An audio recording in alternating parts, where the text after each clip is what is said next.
এই নির্বাচনকে প্রলম্বিত করার জন্য, দীর্ঘায়িত করার জন্য, আবার নির্বাচন না হওয়ার জন্য সেই পতিত ফেসিবাদী সেই শক্তি, সেই স্বৈরাচারী ফেসিবাদী শক্তি দানবীয় সরকারকে আবার সুযোগ করে দেওয়ার জন্য যে আমাদের একটি পায়তারা করা হচ্ছে। তারা জানে যে নির্বাচন যদি আবার সুষ্ঠু নিরপেক্ষ নির্বাচন হয়, নিরপেক্ষ সরকারের অধীনে, তারা হয়তো জামানত বাজেয়াপ্ত হবে।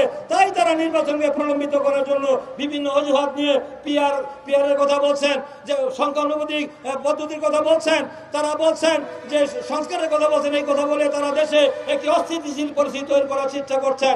আবার সেই স্বৈরাচারের দোষরা যারা হাজার হাজার কোটি টাকা, 18 লক্ষ কোটি টাকা বিদেশে পাচার করেছে, সেই সকল দুর্নীতিবাজ, সেই পেতাত্তারা, সেই দুর্নীতিবাজ পেতাত্তারা এখনো আওয়ামী লীগের দোষরা পেতাত্তারা গাপ্তি মারে প্রশাসনের বিভিন্ন জায়গায় সমাজে অবস্থান করছেন। তাদেরকে আইনের আওতায় এখন আনা হয় নাই। তারা বসে ষড়যন্ত্র করছেন। ষড়যন্ত্র করে তারা আবার রাজনীতিতে প্রবেশ করার জন্য গভীর চক্রান্তে লিপ্ত হয়েছে।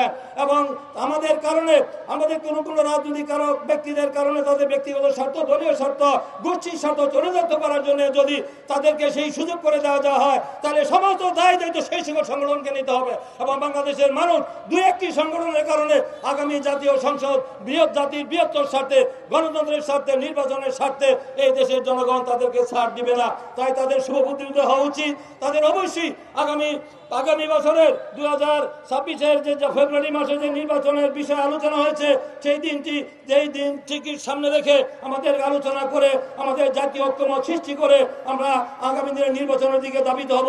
আর কোন রকম চক্রান্ত ষড়যন্ত্র হলে বাংলাদেশের মানুষ সেটা বরদাস্ত করবে না। তাই আমি মনে করি যে কোন রকম টাল বাহানা না করে, এই নির্বাচনকে প্রলম্বিত দিকে না করে, নির্বাচন না করার জন্য যারা ষড়যন্ত্র করছেন তাদের ব্যাপারে সকলকে সতর্ক থাকতে হবে।